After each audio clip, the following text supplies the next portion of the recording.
Hello, people of YouTube. Hello there. I am American. I'm Martin. And we are coming to you live from Shanghai, where we might have forgotten how to do this because I think it's been like a month since the last one.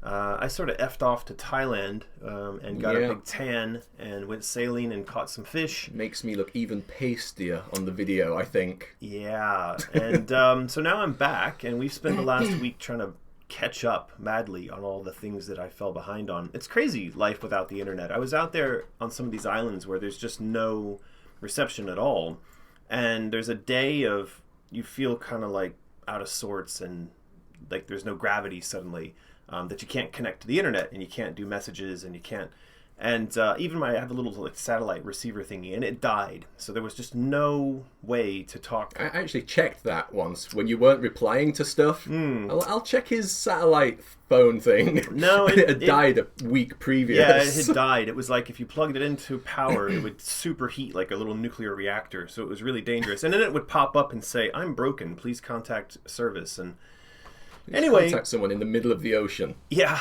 Well, so yeah, life without the internet and without any sort of connectivity was pretty interesting. I like that. It just takes a few days to get used to. But then once you start going back to reality and the phone starts binging and all the stuff starts coming back, I got filled with this sense of dread, this sense of like, oh no, this thing's working again, and I don't know. It was this weird having come off the top of the mountain in this serene and wonderful place back to a place where the phone suddenly started beeping and booping, and it was like, oh man, okay, I got to do this stuff again. It's incredible how much these devices dictate the structure and nature of our lives on a minute-to-minute basis. It really is. Anyway, we're back. We're back. Please forgive us if we're a bit terrible at it today. Yeah, it's all right. We'll try our best. You know, we never set the bar very high, so I think we'll be okay. What are we doing today? The usual. We've got art from Asylum. We've got stuff to talk about from Pirate Jam. Pirate Jam. Probably talk about Out of the Woods a little bit. Out of the Woods, there's a lot of progress there. We're going to do some contests. Yes. That's all I've got. Okay. Well, and we're going to look at the chat. Well, we've also got to go through all of our... That way now. We got to go through all of our Patreon comments and questions today as well. There's a lot. That's not good. Okay. Yes, what's going on in the chat? Any regulars? I don't know. So I saw... Oh, I forgot how to say it again. Ina? I saw them scroll past. Yeah, I'm sure. Super chat already. Alec, oh, it's Alec. Thank you. Welcome back. It's good to be back. Thank you, Alec, for the welcome back. Much appreciated. So yeah, we've got a little bit of art to look at today. This actually is an image that was sent along by Jennifer. I had asked her to do a series of badges, and the badges are going to be like what we did for Pirate Jam. Do we have any of those here? Embroidery patch. I do have some here. So we asked her to do a collection of embroidery patches, and we had done some of these up with a factory here for Pirate Jam, and they turned out really cool. And so I said to her, please do more of that. They're like this, little patches. Here, Martin, you can hold one up too. So they're like that, and yeah, anyway, so you can patch those onto stuff, patches. But we're going to do a set of those based on the Alice universe, and so we got Jennifer working on that, but one of the images she sent over was this, and I think she'd started off thinking that it might be a patch, but it actually became something that I think would make a really good t-shirt. So she's going to send around artwork for a new version of that, and then we're going to have a We're All Mad Here t-shirt that you guys can go over to Mysterious and grab. But on to the patches. This was for Hysteria Alice. So now if you can imagine that.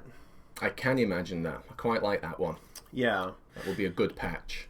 So if you can imagine that, but shrunk down to, this size, and then there's going to be a collection of maybe, I think we're going to do 9 official patches, and then there's going to be a 10th patch, which is given away exclusively to those of you who are supporting us over on Patreon. Yeah. So the way that's going to work is that we currently have how many patrons? 715. 715 is what patrons. it said. When we get to 1,000 patrons, we're going to mail these physical embroidery patches out to everyone who is a patron at that time. So we'll send out over 1,000 of these things to everywhere around the world. It'll be a pack. It'll have like a blister pack, like a cardboard backing. So it'll actually be a collector's item. If you don't feel like sewing them onto stuff, you can just keep the patches in their little case, and then you can hold on to that, and then years from now they'll be worth thousands of dollars. So it's 9 in the blister pack and a special 10th for all the patrons. Exactly. Who are at the $5 level and above. Exactly. We should say. So if you're interested in that, then go over to Patreon, patreon.com, and then I think it's /American McGee, and you can become a patron, and that will help us get towards the goal of creating those patches. Yay! So yeah, this is the one that she did for Hysteria Alice. She's also done up some... Did you put the ones like the chaos symbol and all that stuff in here? Didn't do the chaos symbol. Oh, there's these Asylum ones. Right, so she's done up some of these. These are all work in progress, but we're working with her on sort of what these patches might look like. I kind of like the Rutledge Inmate.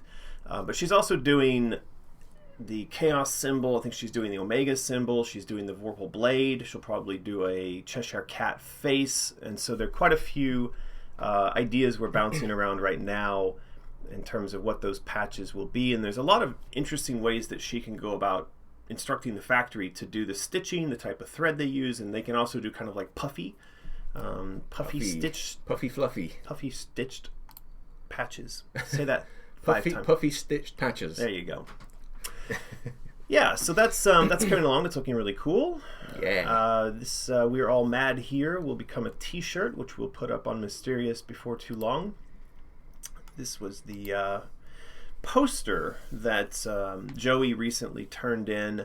This is actually going to be the cover image, or the other one like this, for the presentation, the PPT that we're working on to put in front of EA. I do like this one. I'm still unsure whether I like this one best or the other one that we're going to see. Well, we've got these two. Yes, I'm not sure. They're both really good. Yeah. I like them both for sort of different reasons, and I don't think we have to necessarily choose between one or the other. I think in the presentation itself, there can be one that's the cover image, and there can be one that's the closing image to the presentation. Yes. Yeah. I think this one with the sideways hallway, I kind of like her pose in this one. Mm-hmm. Because it's like a prequel, in which she's not so confident about her stuff. It's a kind of a goofy pose. Right. It's a bit ungainly. So I quite like this one. Yeah, I think this one's quite nice. I feel like her face is sort of more in line with what we were aiming for, versus this, I think, is kind of taken on a slightly different look to it. I like that she's got the Chaos necklace in both of them. Though, again, I think the representation of all that in this image is a little bit better. You and I were talking about this yesterday, and that was that she'd put an electrical cord into the image. And I don't know if in Britain in 1865 they had standardized plugs and sockets like that. I don't know. But for sure that is an American, or as we're here in China, and China uses the American standard plugs and sockets, that is not a UK plug and socket. But did it used to be? Was there a standard plug for ECT back in the day? I don't know. Does any of our watchers know the answer? I'm not sure, but I'm pretty sure that this Victorian washing machine was not a thing back then. This looks way too manufactured. Look, it's got like buttons and knobs and dials. Of course, it's completely splattered in blood. I don't know. I also feel like she's kind of cribbed a bit off of, I don't know if that's Mark Ryden. Actually, there's another artist that we went and saw his exhibition here in Shanghai, but I feel like she's sort of borrowing from his style a bit too heavily there. So there are some things in this image that I think we're going to want to fix up before we say that it's final. Is that Ted? The teddy bear? I'm not sure. That'd be great if we could get sued. get sued or get Seth behind the project. Well, this came up yesterday when we were looking at the review of the Out of the Woods book, and Alex mentioned that the word Disney is in there, and he said maybe you don't want to mention Disney because you might get sued for mentioning the word Disney. And I thought, it's kind of ridiculous that you can't mention Disney in the context of talking about the representation of fairy tales, because they've made a business out of that, and there's nothing that says you can't comment on Disney as a business entity and the business that they've engaged in. But anyway, I'm sure there's no rule that says you can't mention company names. It seems really draconian. If you're not using that as like to push the sales or anything, it's just literally one word within the book at some point because it's relevant. I'm sure it's fine. Yeah. Anyway, so this second image I think is quite cool. It's the house and her burning home sort of in the background, then burning through to Wonderland, and this looks like it would be sort of in the denial stage, the first stage that she enters into. There were a lot of comments about the knife, and I saw a lot of people kind of, hey, where's the filigree? Where's the detailing on the marking on the knife? And they were hypothesizing that perhaps because this is the Asylum version, it's prior to the game that we know, maybe the markings haven't been put on the knife, and there was all this kind of theory bouncing around, and it's like, no, this is just a very early piece of concept artwork. I think that in the final version of this image, you'd see things like the necklace being done more than just a sketch style, and we'd of course have more of the details on the knife. But when an artist is working on a concept image like this, they're not going to fill in all the details right away. So keep in mind that this is early, and that there'll be more details on all these elements coming along soon. That was kind of funny though, because it made me think, well, maybe there wasn't that detailing on the knife. Maybe something in Asylum during that adventure is what ends up having that pattern inlaid on the knife. I don't know. I mean, it was an idea. Apparently, the knife is also missing the bottom of the handle. It should be a longer knife. I dare say this is a bit of nitpicking, but we're going to get there. It is we early can forgive concept. Greg. He's a regular. I know, but it is an early concept image, and I do think these are the kind of comments we will send back to Joey. So I think it's good. Yes. No problem. Any other comments on this art? Could you shift this to the side slightly? There we go. Now I can see the pictures. It just makes it feel more complete. Oh boy. There's Martin's OCD going off on pixel alignment. This my wife does art like that, but not as a career. She does doodles. Anyone know how she could go about getting paid for her talent? Yeah, that's a question for another time, I think. Yeah. But the basic answer is tell her to keep at it, build up a portfolio, and get as much sort of exposure via doing free work and whatnot as possible, because there are literally 1 billion people out there competing in that same space, and you gotta play to win. Why the barbed wire? Is there barbed wire on this image? Well, there's barbed wire around in the logo. Right. Did asylums have barbed wire gates back in the day? I think we'd have to research that, but it certainly wouldn't surprise me if there was barbed wire, say, around the tops of the fences and things like that. Again, this is just a sort of experiment. It's playing around a bit. I think Joey created this logo treatment from scratch recently for this image. And I hadn't actually given her much direction on this, so I think she's just playing with some themes. I mean, how would you represent it? I think I recall saying to her, maybe try doing something along the lines of the logo and then do a straitjacket theme. But I'm sure that that's not going to be easy. The representation of barbed wire like this is probably a lot easier. But yeah. Now this was Omri. Omri did up. He's got his website name down here. Koresh.com. He did Millie Bobby Brown, who is the girl from Stranger Things, as Alice, and I quite liked this. I was surprised actually, because when we were talking about having her as a potential model for Alice, I just didn't see it. Yeah, when I have her in my head as 11, Stranger Things, and I can't quite get it there in my head. I don't know, I thought maybe a bit too young, and maybe the shaved head was interfering with my imagination. But this turned out great. Well, I think also there's the fact that as 11, she's playing such a distinct character, and that character is so distinctly sort of alien, that perhaps it's difficult for us to imagine her behaving differently. I mean, I've never seen her in any other productions, TV shows, or movies, so it's hard to say. But we may see the comment later. It may have been a Patreon comment that apparently she did play Alice in something. Was it all right? Right there. Yeah. Oh, there it is. Yes. But at the end of the day, like, look, if someone came along and said she has to be Alice, and for the movie to get made, I wouldn't say no.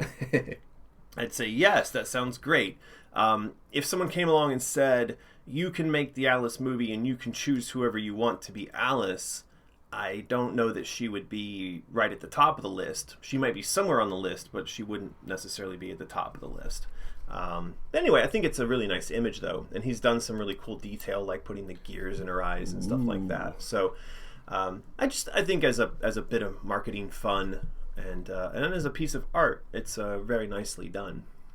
Very much is. Yeah, I think it's amazingly. Even if you zoom in, it's still fantastically detailed. Yeah, it's beautiful. He did a really, really good job. I think he's been having a lot of fun with these as well.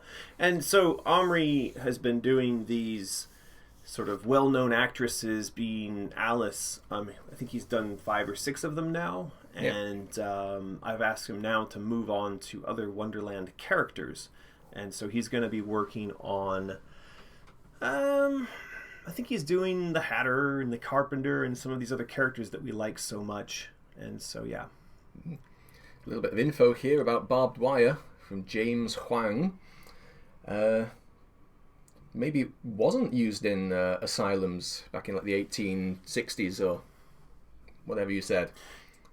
Well, our timeline would be around 1865, and so he's saying it wasn't invented until 1867, which means that barbed wire wouldn't have been available in London in that time period.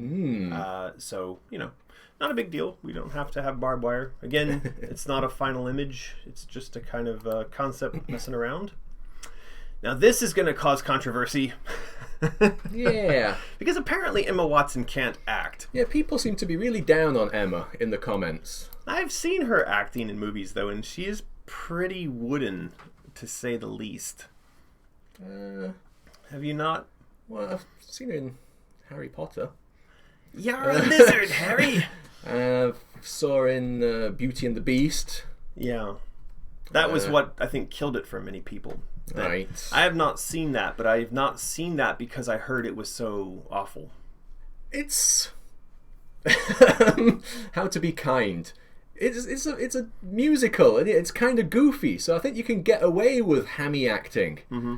I don't think it should be a reflection on her as an actress, that particular movie. All right, fair enough. Well, I'm not going to make my central objection to this, her acting skills. It's just that I've seen that the comments have been filled with people saying, no, she can't act. And so my main objection to this is I just don't think she looks like Alice. She just doesn't do it for me. There's something about the look in her eyes that doesn't represent the spirit of the character, I think, and so she doesn't do it for me. Yeah, she was a popular choice though when we asked for suggestions. Really? Yes, yeah. That's why she got done. Yeah, well. Now I think again, as a piece of art, and the dress and the background and all the things that have been done here. The detailing on the knife, and I mean, he's done a really amazing job. And I want to state again, I don't think that these images hurt us in any way because they tend to spawn discussion and they get spread about and people talk about the project. And so I think that is our main goal, and they have been doing a very good job in helping us to achieve that goal. Yep, definitely. Yeah. So, So that brings us kind of to the end of the Alice artwork that we have to share today, but there is more stuff in the pipeline, and I do think that there were a couple comments out there, people saying, well, what's the timeline look like right now for the presentation? So for those of you who are unaware or just joining in on the conversation, we are working on a PPT, which is going to be put in front of EA, and that contains a proposal for us to license the Alice property and then go off, and we're going to raise money either through a private institution, corporation, investment, or crowdfunding, or some combination of those things. And then we've been putting together the theme for the story, the type of gameplay, and whatnot. All that has been now distilled down, I think, into it's like a 15-page... Something like that. 15-page presentation. That presentation is now in two hands. On the one side, my creative partner, writing partner, RJ Berg, he is taking a pass through it to kind of clean up and work on the presentation language, especially the stuff related to the narrative, to the story. And then our sort of in-house, out-of-house illustrator, Alex Crowley, the one who's been doing all the design work on Out of the Woods, he is going to do a massive pass through the entire document. And I think, as we've mentioned before, he's going to try to make the presentation look like something that would have come out of sort of the admissions paperwork for Rutledge Asylum upon Alice entering into the asylum. Victorian-y, clipboardy asylum admission forms type feel to it. Right. It's going to look great. Yeah. So, Saleh Abru-Shids is saying, EA is going bankrupt, though. Alice is one of their only and last things that's holding the company for now. I'm not sure that's true. Yeah. Salah, I just have to say really quickly, you make a lot of very strange comments. I've noticed this on Facebook, I've noticed it on Patreon, and I've noticed it in our chats. I don't know that they add a lot, maybe other than a little laugh here and there to the conversation, but EA is certainly not going bankrupt. I mean, they're a multi-billion-dollar company with literally billions of dollars of cash on hand. You can go and look up their data sheets because they are publicly listed, and you'll find that they're not hurting at all financially. And so I'm not sure why you would say that, especially because Alice, the two games that were published by EA, in the grand scheme of things, for the money that, say, EA has earned through Madden football or through any of their other large franchises, the Alice earnings would have been but a mere drop in an ocean of money. So I'm not quite sure where you're getting your info there, buddy. But insider info, maybe. Yeah. Okay. So. Kind of threw us off.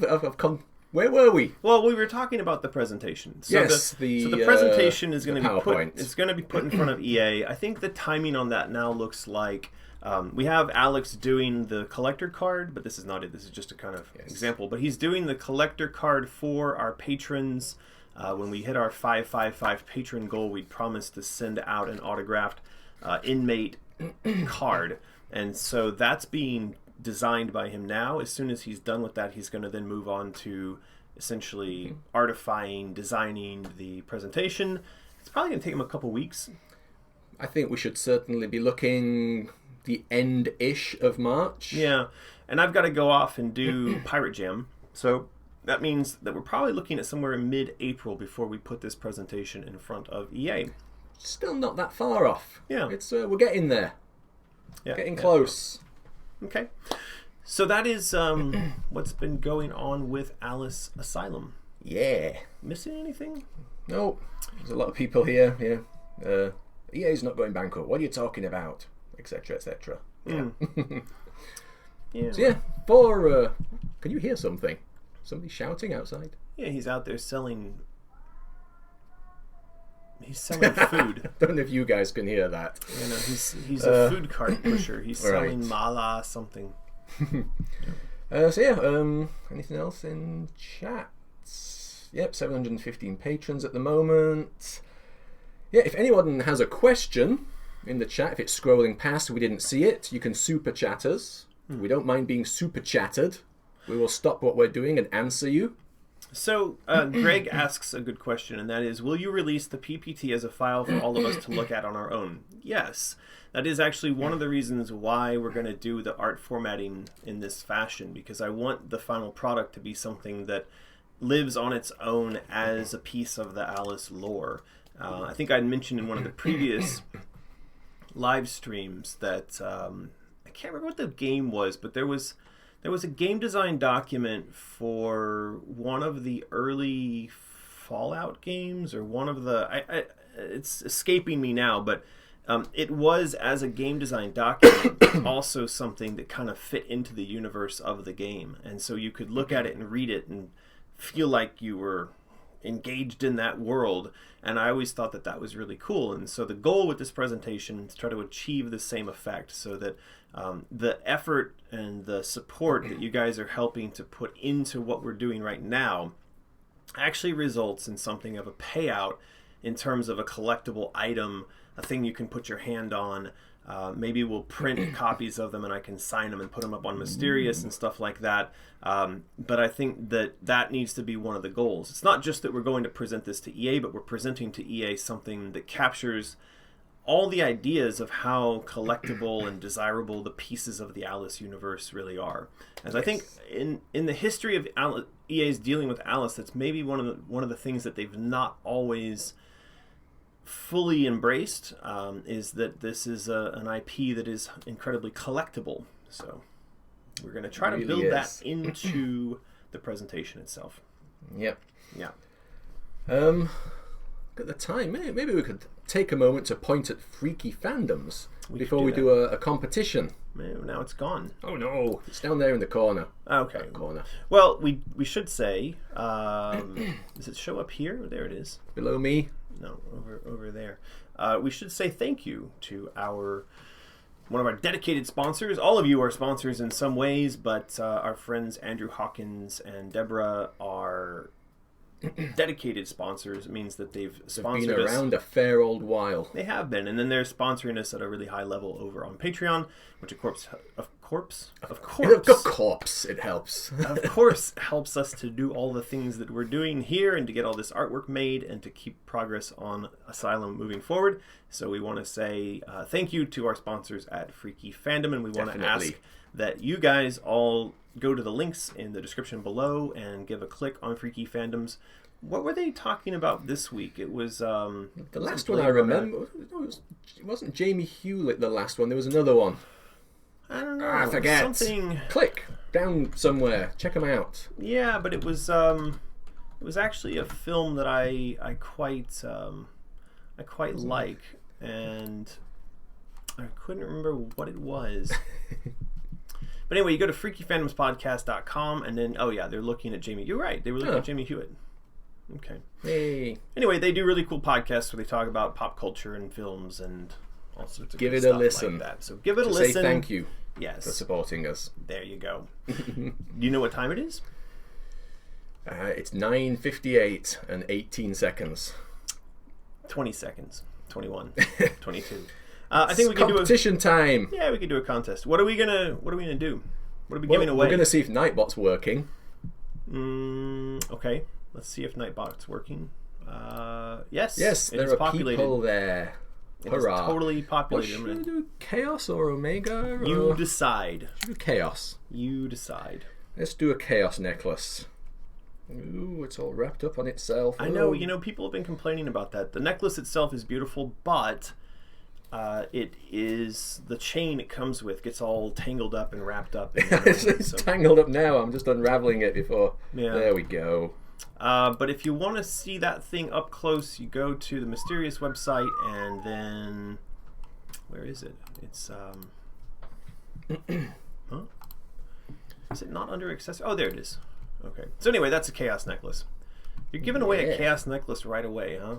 Yeah, we've been gone for a while. All right, you're feeling aggressively giving. I see. I'm a nice guy. Yes. Well, here we go. Said every nice guy ever. We need to do anything here? Just click. If you've won before, try not to win again, even though... All right, here we go. Strange Little Cat. Strange Little Cat. All right, Strange Little Cat. So the way this works is you've Harley won... Quinn? It is. It's Harley Quinn. It's Strange Little Cat. So you've won a chaos necklace. You need to do a couple things. You need to tell us what kind of chaos necklace you want, small or large. You need to send your mailing address, your phone number, and your email address, and you do all that via a YouTube PM to me. So yeah. There we go, written it down. My shonky piece of paper, so we know who you are, and you'll get it. Well, if you write to us. Yes. Holy what? Says Strange Little Cat. Yeah, there you go. There you go. You've won something. Well done, you. Yeah. Yeah, Shoujo Sparkleman says, I got my necklace not too long ago, and I can confirm that the chain is super susceptible to tangling. Yes, I've noticed this as well. I was almost thinking about buying new necklaces and just sending them out to everybody who bought one, because I feel like the necklace that it comes with is a bit chunky, but I don't know. Anyway, the necklace, I should say the chain, right? But the chaos symbol itself is really nicely done, and I was very happy with that. But I think we could have probably done a little bit better job on the chain, because it just seems to kink up really easily. But yeah. So how does the competition go? Is it just anyone who has chatted? It's not that, is it? It's everyone who's been active for the last few minutes or something. Yeah, there's some sort of a cutoff thingy about time. You have to. You have to have been active for like 5 minutes or something like that. They've changed the formatting of this competition page, haven't they? They have. That's annoying. Okay. Oh well. Right. On to... I guess we could talk about Pirate Jam. And then if you guys have any other questions, about stuff, you can always put that stuff into the chat there. What's going on here? So this was this big spinnaker I got. Actually, it's called a gennaker. Asymmetrical gennaker, aka a cruising chute, that I put onto my boat, which is now named Chaos. And this is the big Chaos symbol. So speaking of Chaos necklaces, here is a giant Chaos symbol as represented on my boat, which we've also got a little one back there on the back of the boat. And we even did a video while we were out there.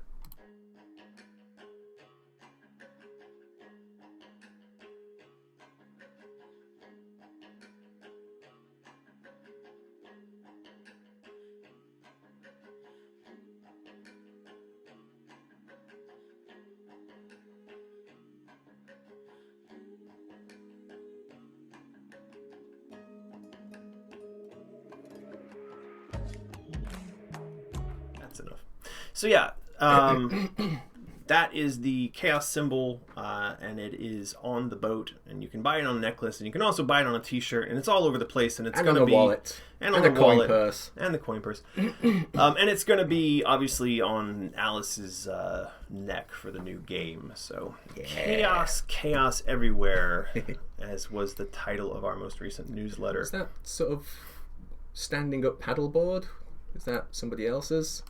Well, if you see this guy stood right here, that's our buddy Chris. Right. And if you want to know about Chris, you type in SUP Racer, S-U-P Racer, into Instagram or Facebook, and you will find him. And he is a madman when it comes to paddleboards. He goes around the world, and he does sort of announcing of the paddleboard races. Okay. So it turns out that paddleboard racing has got its own world, and I mean, these guys they're huge. I mean, they're just covered in muscles on top, because they're like little He-Man dolls that paddle along on top of these boards, and they can get going really fast. What was incredible to me was we were going to shore, and we were doing so in the dinghy, which is the little boat that comes off the back of the big boat, and it's got a little gas powered motor.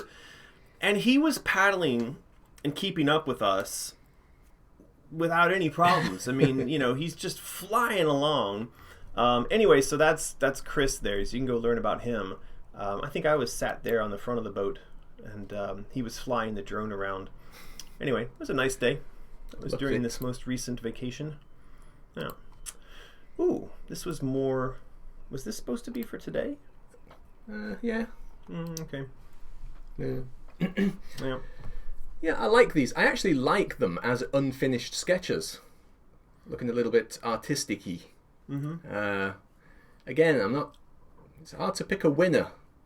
The top one, the fact that it looks like it's in a bone shape is a little off-putting. But these were the images that were the precursors to the things we have now that are mostly finished. So I don't know that it really warrants much discussion. But anyway, no, but I enjoy them as unfinished sketches. I think they still look very artistic and lovely. I think they're beautiful. I would have that as a poster as well. Yeah, I actually do think that these as a poster would be really cool. We might do that. Oh, that was something else we need to talk about today is the art prints. They're going to go out to patrons. But so on we're going to continue on Pirate Jam just really quickly. So Pirate Jam is going to take place in 3 weeks. Check this quickly. Your patron link for Freaky Fandoms is a 404 error. Okay, well we got to fix that. That's not good. It is not. So, so Pirate Jam is going to happen in 3 weeks, and or I should say in 4 weeks. It's on April 1st that it begins.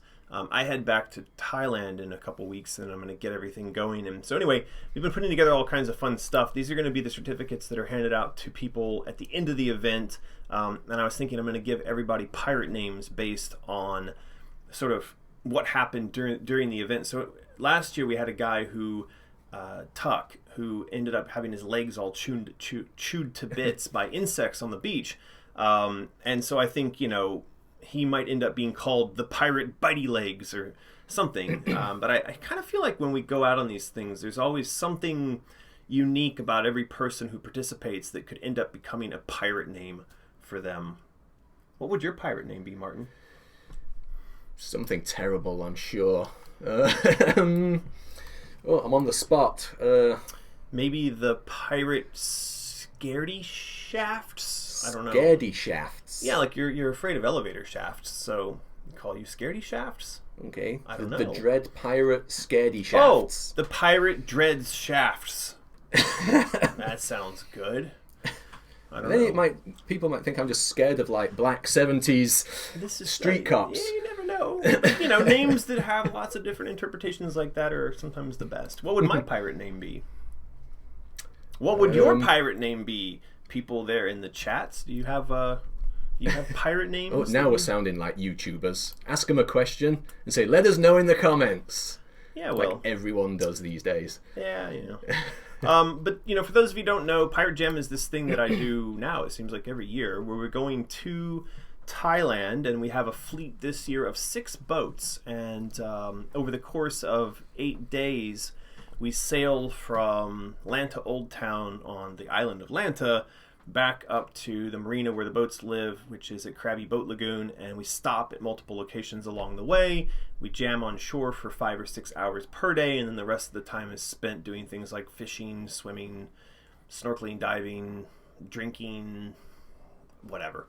Pirate games. So if you want to know more about Pirate Jam, this year we're all full up, but for next year we're still looking for pirates and sponsors and whatnot, so you can go over to pirate-jam.com. I think those links are down in the description below as well. And what else were we doing? I did up these. Some coins are going to be ace. I had this idea. I found that on the Chinese interwebs, you can go to Taobao and you can get custom-made coins, like copper, brass, whatever coins. And I'm guessing they like 3D print them and then they mold them and then they cast them. They're not, it doesn't look like they're that difficult to get made. And so I did up some coin designs. I was thinking a Pirate Jam doubloon would be quite cool. So this is what I did for the back of the coin, and this is what I did for the face of the coin. And the idea being that everyone who participates in Pirate Jam will, at the end of the event, receive their pirate name certificate, and they will receive a commemorative Pirate Jam doubloon done up in brass or whatnot. Yeah. So I think it's gonna be. I think it's gonna be quite fun. Yeah, I think they'll like that. Yeah. Yeah. Yeah. Lots of people here didn't know what Pirate Jam was. Well, now they do. Now you know what a Pirate Jam is. Yeah. I've seen people, maybe it was even the same person repeatedly, do a chaos symbol steering wheel for your boat. Yeah, that would be pointy and dangerous.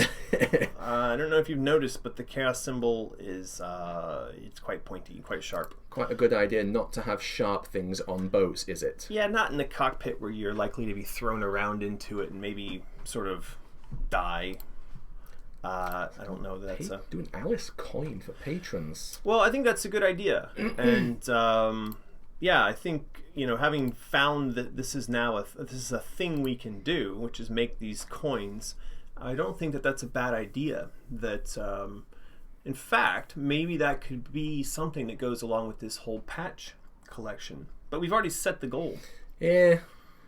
We definitely like to give stuff away for goals. We know some patrons, it's like... So maybe this is the next goal. Yeah. Maybe when we reach 1,500, then everybody gets one of these coins. Yeah. They're quite expensive, though. But I guess at 1,500 patrons, maybe it sort of balances out. Could work it out. And we can figure it out. Yeah. Yeah. So anyway, someone there was asking if we've got a lot of people going for this year's Pirate Jam. And the answer is yes. You go over to the website, you can learn a bit about where we're going, what we're doing, what we're expected to see. But yeah, this year we've got 30 people coming from... 30! Yeah, 30 people coming from everywhere, South Africa, US, UK. I think that there's some other European zone people coming along.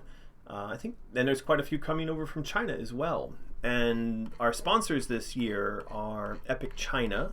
There's tons of information on the website if you want to go over there and read about it. There was a lot of scrolling. I was trying to find the sponsors page. But yeah, so Epic is via Epic China. They are sending over 6 Chinese developers who are going to work inside of the Unreal Engine. Devolver, which is the publisher based out of the US, they are going to be sending along some people, and at the end of the event they are going to publish a Pirate Jam pack, and the pack will contain the games that were produced during the jam. And then your purchase of that pack actually goes to help in part support future Pirate Jams. So we're hoping that this is a sort of self-sustaining process of making games, supporting making games, making games, supporting making games. That'd be good. Free Lives is a developer down in South Africa, probably best known for the games Broforce and Genital Jousting. They are both a sponsor, and they're also sending over a group of people. They were a big part of last year's Pirate Jam, so they're going to be a big part of it this year as well. They also are going to bring along a film crew, and so I will be working with them to build daily vlogs and then one large event video at the end of the thing, and that'll be pretty cool. You'll be able to watch all the videos on YouTube. Hopefully we'll be doing updates on a daily basis there, depending on our internet connection. And yeah.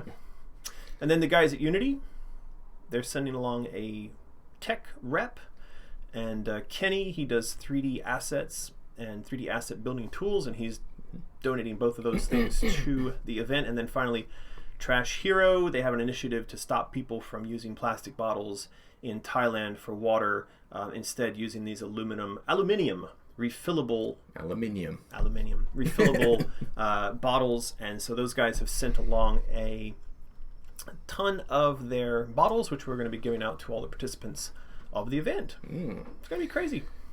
Ina says earlier here, is there some sort of tax law about sending precious metals across borders for the coins?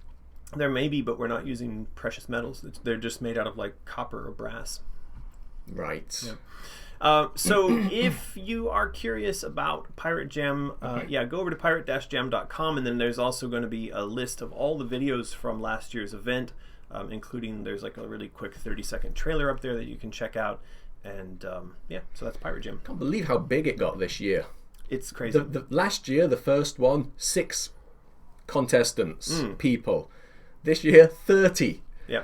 Yeah, it kind of took off rather crazily. Well, I hope it keeps growing because it's a really fun event. And could it? Could Thailand and the path along the way, could it host more people? If it was 50 people next year? There are boating events in Thailand. I think one of them is called the Yacht Week.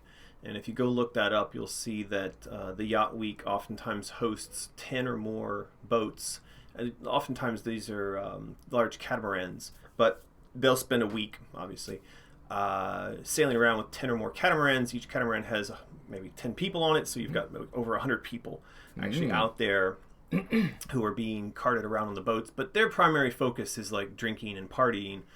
Nothing wrong with that, but I think for us, the issue of size restrictions probably wouldn't be the boats as much as it is the shoreside locations where we have to all of us sit down. And I think at 30 people, we're already going to be kind of pressing the limits of a lot of the places we're going to visit and sit there and jam for 5-6 hours a day. Yeah.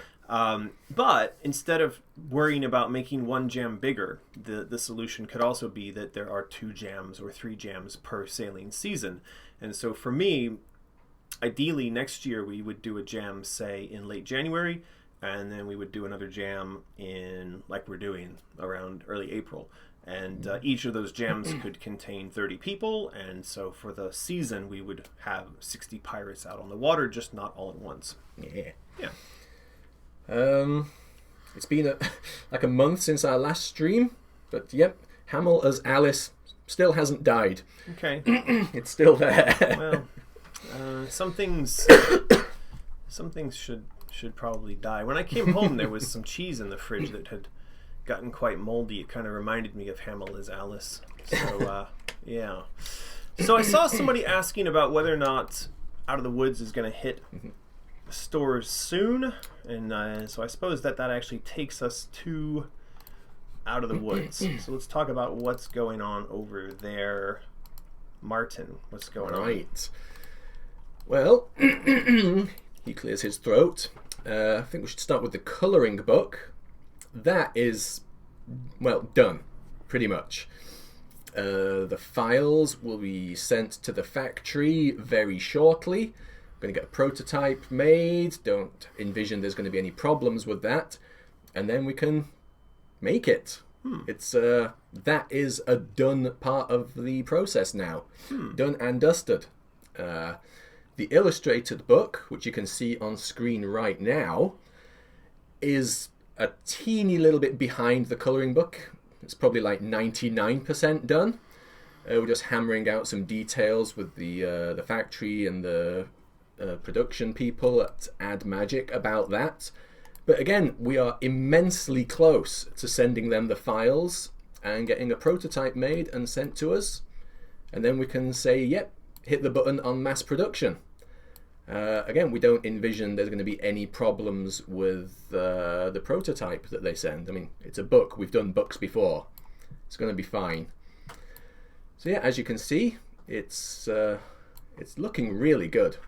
I can't wait to get this in my hands. Yeah, I mean, every time I see the art, the print samples, all the things that have been coming out of this, I feel really happy, really proud of the work that's gone into it. The art is fantastic. We were flipping through all the pages the other day, and every other page, almost every page, I'm just going, wow, this looks really good. Like, is this our book?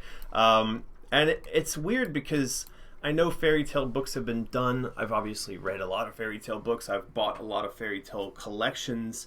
There was a sort of sense yesterday or the day we were going through all this of like, why didn't we do this before? Like, why didn't I do this before? Because I think the world needs this. I think people want to see a darker interpretation of these tales. Of course, the tales are there. We haven't changed the text of the original tales, but it's the artistic spin or representation of those tales you could make as cutesy or as dark as you like. And of course, I think the standard fairy tale book tends to make these images quite cutesy because of course they're being targeted towards children. Now, if you look at some of the older books, the older illustrations, they are a lot darker, but there was a sort of cleaning up of or lightening of the dark content in the last sort of 30-40 years that I think this responds to, and it does in a really good way. And I think it's going to be interesting for people to sit down with your kids and talk about the truly dark nature of the moral lessons contained within these tales. And that's part of what's going on at the end of each story. We've got these breakdowns of the lessons that you can take away from each of the tales, the wisdom of the story. And I think people are going to also find those to be quite informative and entertaining. Like lesson number 10 there. It's quite wise. Don't be a dick. Yep, that's a good lesson. You know, at the end of the day, Jack really was a dick. He just really, he started off on the wrong foot, and then he just kept making the wrong move. Of course, when you watch movies and television, you see this constantly, that in order to maintain the drama, people have to be stupid. They have to be dicks. They have to make the wrong decisions, because if they didn't, then there would be no story. But at the same time, when we think of Jack and the Beanstalk, I think many times we think of Jack as the good guy, ignoring the fact that Jack lied to his, well, he sort of betrayed his mother's trust. He lied to his mother. He broke into someone's house, stole that person's property, messed around with that guy's wife, and then ultimately ended up murdering that guy. If you were to take it out of the fairy tale context, Jack's a really... What a hero. Yeah, no, he's really a piece of shit. But so I think that, unmasking that, peeling those layers back and looking at, well, no, the lesson here is that Jack wasn't making wise decisions. Maybe he lived at the end of the day, and maybe he got away with the goose that lays the golden eggs, but he only did that by murdering somebody, by lying, by making a bunch of mistakes. And anyway. Yeah. So yeah, going to be a good book. It is going to be a good wise lessons. Now, we need to address the question of, why is it taking so long? Where is it? What's the production schedule? When do we think it's going to start delivering? Because I saw that question in the comments there. When is this thing going to be available and it's done? Right. It's not one thing, is it, that's caused the slips? Somebody on Kickstarter was asking this as well. It's kind of like just a few little things. You estimate as good as you can based on the stuff but sometimes people don't reply to mails as fast as they want, and it takes a long time to get an answer from a factory that you didn't think about. Sometimes American goes off sailing for a month and doesn't respond to emails. Sometimes in China, they have a holiday where the entire country shuts down for 2 weeks. True. At least I aligned my disappearing on the sailboat with the period of time where the entire country was shut down for 2-3 weeks. So it's not one thing that got messed up terribly badly. It's just a couple of little slips here and there that have added up. There's no major disaster happening behind the scenes that you think we might be covering up. Yeah. Things are progressing. They're just a bit slower than we'd hoped. Yeah, well, it'll get there. I remember there was one of the people who came along to the initial offering on Kickstarter and said, you have a history of not delivering your stuff on time. And I said, fair enough. But, we've done this multiple times and we're doing our best to estimate correctly. But, if you don't feel comfortable, and he goes, no, I don't feel comfortable, I'll let other people take the risk. And I thought, that's fine. But, when I've backed stuff on Kickstarter, it's not that it's not an excuse for us slipping, but it is that there have been very few things I've backed on Kickstarter which I received on time, unless the Kickstarter was someone using Kickstarter as a sales platform for an already finished product, which does happen quite often. But when it's somebody building a thing from scratch, these sorts of unpredictable production delays, well, they are unpredictable. So it's hard Amazing to know. that unpredictable delays are unpredictable. What are you going to do? But yeah, I saw a comment from someone once, kind of jokey, and they were like, I don't mind waiting, wouldn't be a Kickstarter if there wasn't a delay. Yeah. But yeah, it's coming. But I think also we should say that we're not getting a bunch of negative feedback. No. The people across all of our channels, whether it's in the chat now, whether it's Kickstarter comments, whether it's Facebook comments for the stuff we post, we get very few dicks. Yeah. Everyone seems to be really cool with just the way that things go. Maybe they've read the Jack and the Beanstalk lesson number 10. Maybe. But so our friend Salah Abru Shids is asking, how much will the game cost, though? Advertisement. And everything. I don't know what that means exactly, but maybe if you how want much did it cost to produce in total? Oh, don't know. You could say that if you go look at the amount of money that was raised on Kickstarter, what did we clear in quote unquote profit from that? It was like $10,000 US. Although it looked like we blew past our goal, we actually didn't. We actually didn't. There was not much left at the end of that. Yeah. At all. Yeah. It was close to the bone. I mean, it's done quite well here on the pre-order shop, so that we kind of somehow magically managed to hit exactly the amount of money that was required for the production and the advertising, marketing, the pre-production costs, all those things. The shipping, That's a killer. Shipping is crazy. So anyway, the cost, if you want to ask the question, what did it end up costing in the end? Just go look at what we raised on Kickstarter. That's pretty much that. It's very close to what it ended up costing for the break-even of the entire project. And then if you look at what we've done over on BackerKit, then you could imagine that is money that's kind of above and beyond the break-even. But then you still need to take out the manufacturing you costs. still have to manufacture these things, ship these things. Yeah, but I mean that number 259 is at the end of the day basically what it cost us for the pre-production art that we did, the video. We did $25,000 in Facebook advertising. Was it 25? Maybe about 20. It was a lot. It was a lot. More than we thought we'd spend. We paid each other a little bit of money for the 6 months of effort that we put into it, and got to pay rent. Got to buy food. But, I mean, we're talking like what it was, a few $1,000s a month times 6 months. It was less than the marketing costs actually. Yeah. And but then I mean what it really comes down to is the manufacturing costs, the art costs for the 48 images that we had to do, but the killer is shipping. You wouldn't believe. It really is crazy. It's like how much? Like to send a shipping might even be more than production. It is. It's more than the cost of the items. You're paying more money to ship an item than the item costs to manufacture. So that has I mean, we knew that from the beginning, but I just want to say, like, in terms of where all the money goes, you'd be surprised at just how much money goes to shipping. So yeah.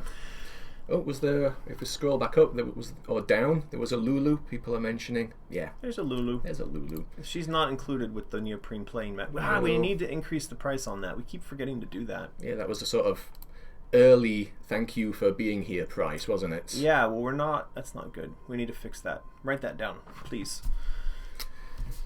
Yeah. Matt, that is Lulu. Money increase. Lulu. We'll see if Lulu wants to join us. Yeah. Right, so we talked about colouring book, an illustrated book. What else we got? The game itself. We're still waiting on that. That's been a bit slow getting a prototype from the factory. We got a prototype. You got your furry box. Not the furry box prototype. You can show that off. So this was done... This was the wooden box, the special... It still makes me laugh. Yeah, we're not putting the fur on. We've decided against that. It just looks wrong. It's like something you would see in like a Tickle Me Elmo porn movie. I mean, I don't know. It's just. But no, the standard box, the original prototype we got, not that. Oh, you mean the thing that's hiding in the other room, the cardboard thing? It wasn't quite right. The actual spaces where the cards go, we need a second prototype that we're waiting on. However, the art for the cards is all done. The formatting for the cards is all done. The instructions sheet in every language is complete and translated and typesetted and done. Yeah, so again, it's just... We're just waiting on a new prototype, and then when we're happy with that, we're going to get our illustrator, Alex, to... which way around is that? Do all the art stuff. What's inside of there? Exploding kittens. So it looks kind of like that. The instructions will sit in a little pocket here. Can't quite see because it's white on white. There's magnets in the lid to keep it snug. Yeah, it's going to look like that. However, we discovered a few little problems with this, so we need a second round. We want to get it right. We know people who want sleeved cards. That's what they called it, is it not? Yeah, the protected sleeves that the collectors like. The slots are not quite good enough for that, so we needed to do it again. Want to get it right. Yep. So, yeah, that is coming soon, we hope. I think that's it for Out of the Woods. Well, yeah, art prints, they're very easy to do for us. Well, we're just going to do them here locally, where we do the mysterious prints. That's easily done. And we've got to sign all those. Speaking of signing things, I've got 3,000 plus cards sitting over in a corner there, glaring at me to be signed. And Not looking forward to that. so yeah, the mats and the scarves, they're made, aren't they? Done, dusted, sitting in the warehouse. Yep, they're sitting in the warehouse. Ready. That is a scarf. Anyway, those are done. Is that backwards? No, that's correct. Yeah, so those got done. Those are sitting down in Shenzhen right now, waiting for us to pull the trigger on sending everything out. What are you looking for? Playing Madden. It's behind a load of stuff. Yeah, that's all right. But you know what time it is. It's 10:30 and 34 seconds. Contest time. What are we doing this time, Martin? Well, let's go back to an Omega necklace, shall we? So we're going to give away an Omega necklace. Ooh, this is an Omega necklace. Look at that. Alright, so these sell really well. Yeah. I'm surprised. Like every month there's people coming along and buying. We sell like 30 of those a month or something. I don't know. But I think we should make our own version of this. And then I've got people saying that they really want these keys, which I've not actually I just did them on the laser cutter. But it's the most requested thing that we have in the shop right now. And so I need to get these sent off to our jewelry maker, and then we can actually start selling those. Yeah. Anyway, let us do a contest giveaway for Go to an Omega necklace. Talking Heads. What are you pointing at? Talking Heads. Why? Because that's what we do, isn't it? When we do the competition. I didn't know we had a rule about this. We do now. You want this one? What's going on here, Martin? Why does that help anything? I'm confused. I'm really confused. Okay, here we go. Dude 00000579 has just won a Chaos necklace. A Omega necklace. So, Dude 00000579, you have won an Omega necklace, and you need to send us your name, phone number, mailing address, and I think that's about it. Phone number? I said that. Name, phone number. Oh, email address. Listening. Name, email address, phone number, and mailing address. Send us those things via a PM, and we will send you an Omega necklace. Yeah. I feel like we don't really have much more to talk about. Ew. I mean, did Alice anything else in the art folder? No, that's all the stuff you put in there. Yeah. It's been slow with Chinese New Year and stuff. Yeah, Chinese New Year definitely knocked out our production because everybody was off on vacation. So, let's have a look at the little sheet. Madness Return. Well, not Madness Returns. That's Play Madness Returns. That got finished. We did finish that. It took forever. Yeah. We're going to go back to playing games? We can.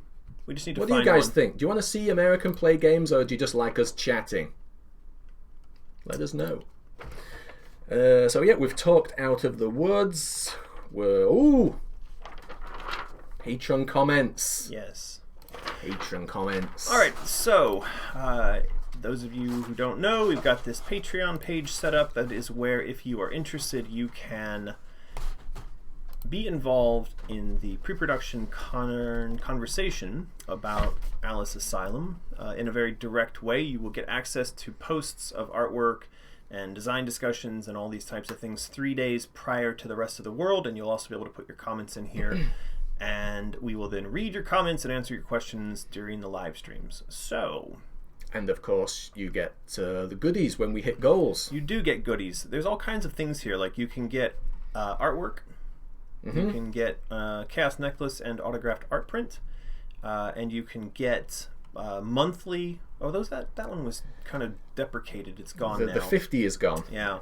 But you can get the monthly art prints, whatnot thingy at 75. And then there's also the sponsor level, which our friends over at Freaky Fandom are doing. There you go. Freaky Fandoms. Those cool guys. Yes. Anyway, so let's take a look at the comments. Okay. Most recent post was one in which we shared the Millie, Bobby Brown, and Emma Watson images, and so we've got people saying things like, I love Emma as Alice. It's a surprise based on the other comments. Wants to see Kristen Stewart as Alice. It's been a while since I've seen the actual sheet that I sent you with the top popular ladies on, so I couldn't even say if she was there. Yeah. Thing is, we have Omri now working on other characters. He and I had a back and forth the other day, and it was decided that he was going to move on to doing some other Wonderland characters. Oh, right. Because that's his forte, that's his strength, and so yes. Can't wait to hear from you soon. Well, here we are. Hey! How do you Yes. pronounce that name? I would try to say that was the co-character from Chinese. The rest of it, I just don't know, man. I'm sorry. If it were Chinese, I might have a chance. But Korean is not my forte. So, Rob Birch says, wow, impressive. Emma Watson is Alice, but maybe a little old for Alice. Yeah, I agree. Rob also says, looking forward to new developments and the new projects. So, yes, Rob, thank you for your support. We, too, are looking forward. Maximiliania Binkay. That's like Maximilian, but the girl version of the name. She really likes Millie for Alice. She's young and very talented, and she's also one of the hottest names out there. Just a question in the chat popped up. Well, do we know if Joey has art online? Does she have a page? I don't think she does. Oh, afraid not. And somebody says, did we show off February's art print yet? Now, this confuses us a little bit, doesn't it? Because there's people who might pledge in February, but they don't get charged until the beginning of March. So are they classed as a February patron or a March patron? It gets a little fluffy in our heads sometimes, that. Did you load up all those pictures, though? Oh, we've got cover 1 and cover 2 in there. Do we? Oh, that's cover 1 and 2 in there. Yeah. So the people who got charged at the beginning of March... It's scroll down. March 8th. Yeah, no, I was looking for something else, though. Okay. I was looking for Frozen Caterpillar and all that kind of stuff. All right. Okay, so they're going to get this. The people who were charged at the beginning of March get this. Yes. So that is... It's at the printers now, is it not? It's at the printers. We're going to go pick it up today. Ooh. And the people who are going to get charged at the beginning of April get this. Get this. So yeah, if you really like this image, support our patron for the next round. Well, at the right level. At the right level, yeah. Yes. It's the $75. You get a Chaos necklace and the art print. Yes. So this is coming up for the April people. And if you actually go over to Mysterious and you look at the cost of an art print plus a Chaos necklace, you will find that supporting on Patreon is the smarter financial decision because you can get those two items for less than what it would cost to buy them over on Mysterious. So, anyway. And everybody going crazy about the sirens. My house is literally less than a block away from one of the largest hospitals in Shanghai, the Jing'an District Public Hospital. And so the ambulances sometimes race up and down the street here. We ought to record that at some point because unlike everywhere else in the world, when an ambulance races up and down the street in China, no one gets out of the way. They just... They're almost like they actually go to block it. Like they really make trouble for the ambulances here, and the ambulances are really shonky. There's just like a van. Yeah, it's isn't just it? Well, it's what in Chinese we call mianbao cho. It means mianbao is bread. So it is one of these sort of bread box looking vans, and they've just sort of taped a bed to the back of it, and I don't think people in those things are very happy. But then you think, you know, in this massive city of like 25 million people, every time there's an accident, someone gets shoved into one of those, everyone else in the city does everything they can not to get out of the way. And I'm always of the thought don't that, get like, injured in Shanghai. Well, that is a very good rule. But I'm always of the thought that, like, what if that was your relative? But I guess they're playing the odds there. They just think, like, it's a big city. The chances that I'm jamming up one of my own relatives, though they're all related to each other. So I don't know. Sometimes this doesn't make a lot of sense to me. But if you ever want to see ambulances being frustrated, visit Shanghai. When I'm out, if I see one, I'll video it. However, I'm going to say I haven't heard a siren. Did I just not? You missed it. All right. They all heard it. It was probably a good 5 minutes ago, but they were all commenting about it. So, yeah. What did we get to? That hospital almost killed me, too. It did. I'll talk about that someday. Okay, so Emma looks pretty, but I think Emma could be a little too old. Okay, we get it. Emma's too old. I wonder if Emma Watson were actually watching this stream, she'd be sitting there going, God damn it, and she'd be looking up Elijah McFarlane online and like trying to do something to get back at him. I don't know. Emma Watson, if you are watching, get in touch, say hi. Yeah. Well, see, now here we go. Now Emma's going to get really upset because Shannon Cooper is saying that Emma's acting is completely the wrong direction. Her acting is wooden at best. Uh-oh. And she has too much of a sweet and good reputation and a girl next door face. You know, usually those are the ones that are the most evil. I don't know if you're aware of this, but it turns out that the ones who you think are sweet and good are the ones that are the weirdest. But she doesn't like Millie either. Yeah. Just neither actress. Yeah. So Kara also says that she's not a big fan of Emma Watson. I didn't expect anything different than this. When we did the image, I knew exactly what kind of response we were going to get, and I knew it wasn't going to be, yeah, Emma Watson. You're so wise. Nah, I mean, come on. But I think it's good for the conversation. It's good to look at the things that you know you want alongside the things that you know you don't, because it helps to solidify your understanding of what it is you're aiming at. You got to miss the mark sometimes in order to kind of really know where the mark is. And I don't think that it hurts us to do these representations. I think they're quite interesting. So Magna Artist says, I know everyone likes Emma Watson, but she won't fit as Alice. Can do Luna White. What did Luna say? Emily Browning. She was a good one. Mm-hmm. Yeah. Yep. Emily Browning would be perfect. Emma Watson of the two says Aurora. So now Aurora is bucking the trend and saying that Millie doesn't work, but Emma does. Yeah. Everybody's got their... Emma says Millie all the way. Patrick with a Y. Thank you for your support, Patrick. Another Emma fan? Well, there's a few Emma more Watson. than I thought there was. Yep. Tori says they're both beautiful mashups, but neither of them are Alice. At least not for me. Tori, I think you may be onto something there. There is a certain, no matter how good the image is, you look and you just think, no, that's not an Alice. I like, sure, why not in the chat there says, Kristen Stewart has the range of a cinder block. I don't know. Sure, why not? Because, a cinder block can, be laid on its side. It can be set up straight. It can be... I mean, that's a bit more than I've ever seen Kristen... Fall. You could throw it off a cliff. You could actually make something with a cinder block. I don't know if that could be said of Kristen Stewart. Maybe it's just me. Emma Watson hasn't really had the chance to be angry mad yet. She's kind of getting typecast. Yep. She was angry in... was it the end of the world? What was it called, that comedy? Don't remember. What's it called in the comments? The End of the World comedy that has all of the current crop of comedians in. You're not talking This about... is the end. Oh, okay. I haven't seen that. It's really funny. Yeah. I love That's that. not the one where they're going to find the bar at the end of the world. No, it's not not the Simon Pegg one. Okay, so it's the one I haven't seen. That's fine. Okay. Anyway. She was angry in that, and it was really funny.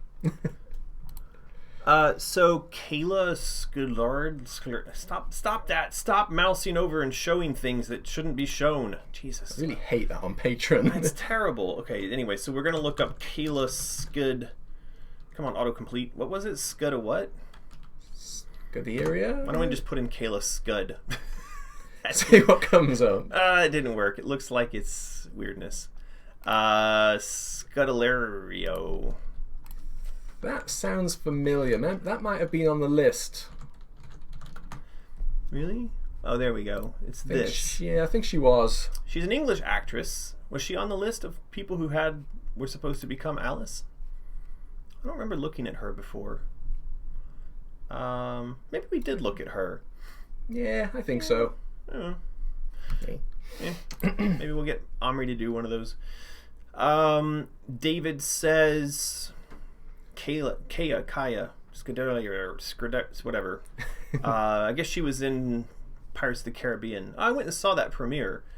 That was a terrible movie. Yeah, the latest movie was poop. It was just awful. I mean, the best part of going to that premiere was not the movie, or seeing Johnny Depp stumble through the red carpet line, but actually just going and riding the new Pirates of the Caribbean ride at the Shanghai Disney World. That was phenomenal, but I don't recommend the rest of it. Okay. Alan Caddy says Jane Levy. Uh-oh. Here's a link. Uh-oh. Is it going to be junk? Uh-oh. Is it junk? No. It doesn't appear to be junk. She kind of looks like a young... She's... What's he from? Fight Club? What was that? No. Who am I thinking that is? I don't know. Yeah. Okay. Angela Baby, enough said, says Gep. You're in the minority there, Gep. There were a lot of people who were not fans of Angela Baby. That's right. Yeah. Haven't heard anything from them. So they're lost. Yeah. Rachel Garza. Hey, Rachel. One of our longtime mysterious customers. Definitely feel Millie works more than Emma. Also, yay for another live stream. Yay. Woo. Magna Artist. Alan Katie. Jane Levy. All these people. But who was the last candidate? We don't know. Yeah. Ina says, I think Emma works better than Millie. Both great actresses. Yeah. But none of them are Alice. We know that. We're working on it. Yeah. Rosendal Astrolabe says, not feeling Bobby Brown, but Emma Watson could play a good Alice. Yeah. It's a lot of Emma love here than I thought there was. So Kate Tildes says, not sure about either. I'm with you, Kate. I'm also not sure about either. I think we have not yet found her. She's out there somewhere, but this is not Helena her. Bonham Carter. That's who I was thinking. So Angelique P. Pia? P? P? P in a pod. Millie screams Alice for me. Ooh. Her eyes give off more mysterious look. Well, that is because Omri photoshopped gears into them, but yeah. Odd Goth Girl. Oh, Lord God, not Emma. Uh-oh. Okay. I'm okay with that. I'm there. I'm there with Odd Goth Girl. Thank you for your support, Odd Goth Girl, and your comment. Colby Dawson. Colby. Loves Millie more than Emma. Emma is just too stable and too recognizable. Maybe that's a negative. You want someone to put their own stamp on Alice. Yeah, good point. Oh, Odd Goth Girl's back again. Yep. Oh, same comment. Oh Lord, not Emma. All right, we get you. A dismal portrayal of Belle. I keep seeing this person in the chat window called Elena Vegas, and I wonder if it's my old friend from San Francisco who had sort of that same name. I don't know. Anyway, Elena, if that's you, then you need to let me know. But you're going to have to do it in some way that I know that it's you and not somebody pretending to be you. We'll see. Blue Rose, we need a compilation photo of all these Alices. Yes, let's do that. You could even do that as a print. Oh yeah, they would be good prints, but they may be legally dubious. But if we gave them away. Yeah, that could be cool.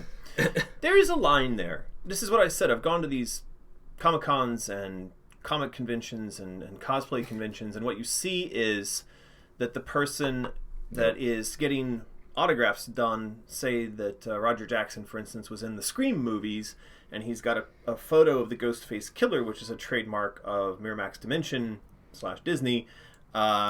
He doesn't really have the right to sell that photo as a one-off, but he does sell his autograph.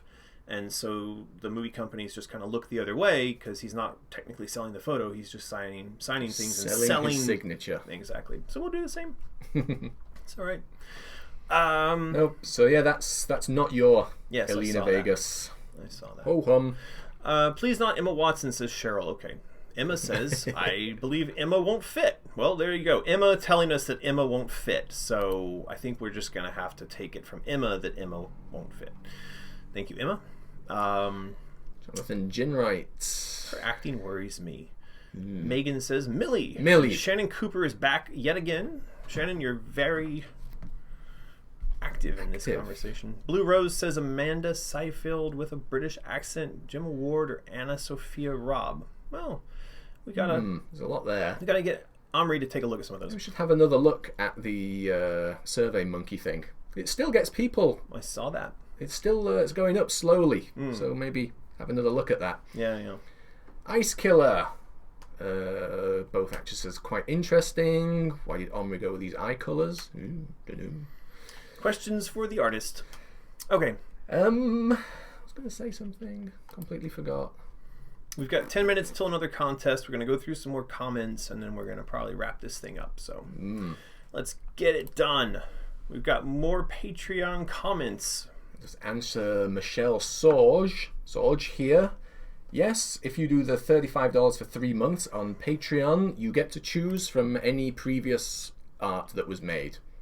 So, yeah.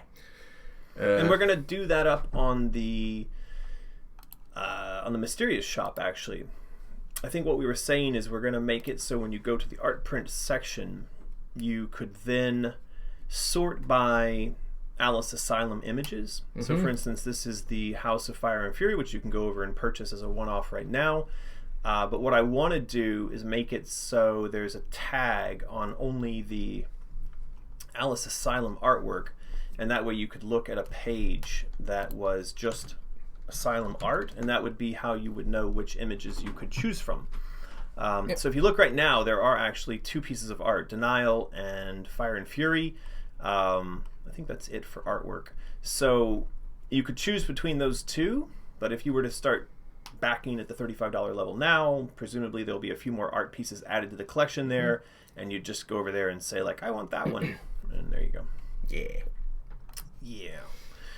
Okay, so in the previous Patreon post, which was the one I think I wrote right when I got back from being out sailing for a month, we talked about Alice, and we talked about the being torn between realities within our mind, in the present moment, in the past, and in the future. And I mentioned a famous quote by the Chinese philosopher Lao Tzu, which was that if you are depressed, you are living in the past, and if you are anxious, you are living in the future, and you are at peace if you are living in the present. And so I kind of went on to talk a bit about how Alice is living a split existence and seeking her way back to reality, and that was what these sort of split images in the cover art would have been representing. So, yeah. So, what do we got? Comments. Austin Cook. What image was it in this one? It was cover 2. Yeah. This is beautiful, speechless. Austin seems to be very much loving this Joey art. Yeah, can't wait to see more. David Dixon, best cover art so far. I think he's onto something there. Claire North is loving it. So is Sherry. What's Florian's comment? With a 13-year-old. Oh, in love with a 13-year-old miss. Winky face. Kyle Ross says that it looks great. Not 100% the theme and tone, but it's still cool. Yes. Fine. Florian's back. Yes, the embroidered sew-on patches. I think it's going to be very popular. I think it's going to be great. When we hit the 1,000 patrons. Yep. Ooh, this is a big one. Ina. This is a lot. What's going on here? Fiona Dereef. Talking about the narrative splits. Yeah, there's just a lot here. Well, she's recently played Hellblade, and Hellblade. She's maybe teaming up with Ninja Theory for Asylum. Yeah, we don't know that just yet. It's going to be all about where the financing comes from, and that may have some influence on where the development gets done. But yeah, I didn't think Hellblade was all that. Yeah, but maybe because it had been bigged up too much. Right. Before I got it, it was a bit of is this it? Yeah. But Ina, Looks thank nice, you. Though. Ina, thank you for your support. You're much loved and appreciated for being there and helping us out and providing awesome comments. And loving the patches. And you love the patches. Sounds good. Rachel is back yet again. Hello, Rachel. Love the flame burning away and exposing Wonderland. I think it turned out really nice. And she also likes the patches. I think the patches are going to be really cool. I got something Yin showed me the other day, and it was basically like they sell these at retail in their shops. So you just have to kind of, I'm just going to make Imagine right now. But anyway, it's like a cardboard backing that's done on a card with a style and like the print and stuff on it. And then it's got a bunch of different of the patches stuck onto it. And of course you can come along and take one of your patches off and then sew it onto your shirt or your put it on your forehead or whatever. So that's what we're looking at doing, is we would actually have the cardboard back and then a plastic wrap, and then inside of this would be 9 of the patches for the Asylum theme, and then of course we would have one standalone patch that was exclusive to patrons. Anyway, she's shown me some of the examples of that stuff, and it's really cool, and so I think you guys would like that very much. And yeah. And yeah, the recent activity we've done, we did like some mail outs, and we revamped the Alice Asylum Facebook page, boosted some of the advertising on that, and just, since you've been back, we've kind of like hit the social stuff hard, and the number of patrons has shot up in the last few days. Yep. We just need it. Keep going. Get up to 1,000. Keep going. Look, people are receiving their umbrellas. Were those ones that we gave away? Might be. Bee nuts. Was that a giveaway? I got my umbrella. Thank you. Bee nuts. Was that a giveaway or you bought one? And then also Gamer Kate Epic says, I got my umbrella. Thank you. I think those were giveaways. Yeah, Gamer Kate Epic sounds familiar. Yeah. All right. So back to comments. Magna Artist, wonderful work. Yay. Jep says, it's a bit pretentious of me to add my 2 cents, but I thought I'd hop in. The image is lovely. It looks brilliant with the fire. So let's see. Where's the pretentious stuff? Oh, he prefers Sunny's version of Alice when it comes to the face. Sunny feels more true to your Alice. Yeah, it's okay. I mean, I don't think there's anything wrong with comparing the way in which the different artists represent. You have to keep one thing in mind right now, is that we don't necessarily have like a dedicated art director. So in this process, normally what you would do is, if you had 3 or 4 or 5 different artists, they're all working in a slightly different kind of style, like their own personal style. And if you looked at like what we did on Madness Returns, all those artists might turn in concept art, but then Ken Wong, the art director, would take that artwork and he would either go back to them and give them very specific direction on how to change the artwork to be more in line with the overall concept, with the established way that her face looks, for instance. Or he would just make the changes himself and then go back and show that to the artist and say, next time do it like this. So there's a lot of back and forth to get to that point. It's just too early in the process right now for us to be spending time. You got to think, like, every time that Joey has to turn around and do an iteration, it costs us money. It costs us time. That's time that she could be using to make new art. So for me, I'd rather see more images with lots of different style bits all over the place than fewer images that are all exactly on point with regards to the art style.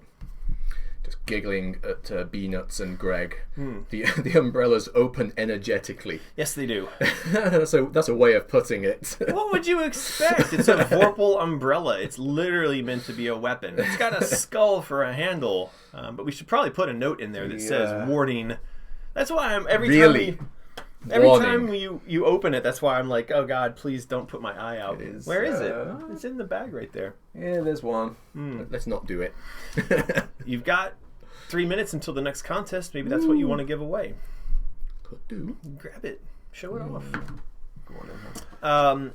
Ice Killer says the Vorpal Blade is missing its intricate designs. Yes, we know that, Ice Killer, but it's just early concept art. And that's what Gep says, is that it's unfinished, but it's done on purpose. Andreas says, very happy to see this. The art style we need to go for. It's reminiscent of the original art. So yeah, Andreas likes the art. Sean Epperson, beautiful. Thank you, Sean. Sean just emailed me yesterday. Oh, he was confused about which art print he should have received. So, but thank you very much for your support, Sean. Much appreciated. We spent a little while getting that right in our heads, didn't we? Making sure we knew what we were sending. We did. But we want to take care of Sean, because Sean's been taking care of us, as have a lot of these patrons now for some time. Eddie DeWitt says that this is a fantastic image and he loves the duality of the presentation. It looks like he's missing defunct credit card. Okay, well, hope you get your credit card sorted out there, Eddie. We still love Eddie, even if his credit card is broken. Don't we? Yeah. It's okay, Eddie. It's not about your credit card. Lee Marshall says, good contrast. Yes, looks good. Nice. Julie Coronel. In my opinion, she needs to have hair black. Yeah, This has come up before. The color Hair of color Alice. and eye color. It seems to be very. Yeah, I mean, I think comment. in the original game there was a kind of a blackish red thing going on, and I think it's definitely it's not blonde. It's probably also definitely not pure black, but it is somewhere in the kind of between of reddish and blackish, and so we got to be careful because people get really touchy about that. They do. Right, we've got 9 seconds until contest. So are you going to put my eye out with that? Is that an umbrella in your pocket, or are you just happy to see me there, Martin? It's an umbrella. Sorry to say. It's an aggressive umbrella. I love the Facebook, like when we do Facebook advertising with these pictures of yin, then like there are people on Facebook who'll write and be like, I don't want the umbrella, but can I have the girl? And no. and then of course the classic, nice umbrella. Does it come with the girl? Okay, all right, that's my girlfriend. But first time I heard that comment. Actually, not my girlfriend, my fiance. I should be more scientific in my definition there. So yes, you cannot have yin with the umbrella, but do you come with the umbrella, Martin? I do not. Sorry. Yeah. Okay. But yeah, the umbrellas, they come in this lovely velvety pull string bag, which you can't see on the black background. You can't see, but I'll hold it up in front of me so you can. Then, dum dum dum, scary Terminator. Just don't put my eye out with that. Here we go. Hang on, let me Oh, man alive. That's on tight. I'm getting away. Oh boy. You ready? I'm hiding. 3, 2, 1. Flump. It just doesn't seem that deadly. I don't know. Anyway, so go. that's the umbrella. Now, who's going to win the umbrella? I wonder what that's doing to YouTube's bit compression. It's probably pissing it off. And you've probably just been flagged as a Nazi or something as And well. press it again to unflump it. To douse it. To douse it. There we go. Okay, so here we go. We're going to roll it for an umbrella. 3, 2, 1. It's Guardian Waldo. Guardian Waldo. I like that art. It's like an aggressive, muscular Waldo who I think has some sort of... Is that a shotgun or some sort of bayonet or something? No. Spear? I don't know. Anyway, Guardian Waldo, you've just won a Vorpal umbrella, so you'll imagine that. And you can use it in your role as Guardian Waldo. You can take it out in the field and umbrella people in the face with it. Yep, so say something. Show that you saw. Otherwise, you might not get it. Well, so Guardian Waldo, you need to send us your email address, your phone number, and your mailing address. Martin, are you going to write it down, Guardian Waldo? I am. Yeah, and then we will send you a Vorpal umbrella. There you go. Very exciting. Unbelievably exciting. I think I peed my pants. Okay, a few more comments, and then I'll blame it on the dog. Don't worry. That's why we have a dog, is to blame peeing. She didn't come, did she? No, she probably knows better. She's like, you guys are just going to pee on the floor and blame it on me. I wouldn't come in here either. So, yeah, that was the sort of left-handed. Alice left-handed. This is a violation of the canon. Oh, no. Oh, no, Alex Nemo. Well, I think we should just shut the whole project down right now. Go home. I think we all know that if you're left-handed, you can't possibly hold stuff in your right hand. Yeah. All right, so... I guess it's the other image. It's cover 1. What's he saying? She is left or she is right? What's it supposed to be? I don't know. What does he say? He's saying he's done a YouTube... So she should be right, according to this YouTube link. I don't know. But I'm not clicking on that. I'm scared of it. So, this was the other cover image, and this was right when I got back from sailing, and we got a ton of comments on this. Let's see here. It takes a long time to load these. I don't understand this interface. It's like, why, Patreon? Just load the comments. I don't understand why I've got to push a button to get more comments. Does that make sense to you? Doesn't make sense to me. Okay. So, Megan Keene says, amazing, keep up the good work. This is, of course, in reference to this piece of cover artwork. This is going out to the last round of patron who pledged for the art level. Yeah. Yep. Yeah, yeah. Okay, so we've got Sean Epperson again. There you are, Sean. Yep. Saying beautiful. Beautiful. David Dixon, very nice. Jessica Hobson saying gorgeous. Gorgeous. Austin Cook. Perfect. Shannon. Love it. Amanda Lynn. Can't wait. And Kylie Blair. Love it. Oh, boy. Just a lot of positivity. Cherry saying happy belated Chinese New Year. Where is that image that Jennifer did of the... Oh, yeah, that's... It's on a Kickstarter update for sure. Oh, yeah. Because that was really cool. Yeah. I think you ought to share Jennifer's very cool Chinese New Year of the dog. It is Year now of the dog wolfy image. Lulu's year, supposedly. But yeah, our friend Jennifer Daw did up a Right Chinese there in the New chat. Year. Everyone say hi to Jennifer. She's been doing amazing stuff. And that's who is going to, or is doing, the amazing patches that are going to get done and then sent out to all you patrons once we hit 1,000 patrons. That's right. So give a wave to Jennifer. And then, yeah, she did up this very nice... And this is actually the Chinese character for dog. It is. I double checked. You wanted to make sure it wasn't like penis. Jennifer asked. She's like, I think this is right, and I said I'll double check for you. Oh, I can tell you that's correct. I don't know if you know, but this radical that's contained in here is oftentimes associated with animals. So if you see the character for cat, for dog, for a lot of these animals, they've got this in there, and part of the reason is that you can see they've actually got like little legs and a face. So yeah. Eddie super chats and asks how many people worked on the first Alice. So the first Alice was done in Texas by a company called Rogue Entertainment, who had, at the time that we started work on Alice, I think that they were down the hall from id Software on the same 6th floor of the building in Mesquite, Texas for years, and that's how I knew them. I was friends with them, and then so Rogue, when I was at EA, I went out and talked to different developers, and they got selected to become the developer for the first Alice game.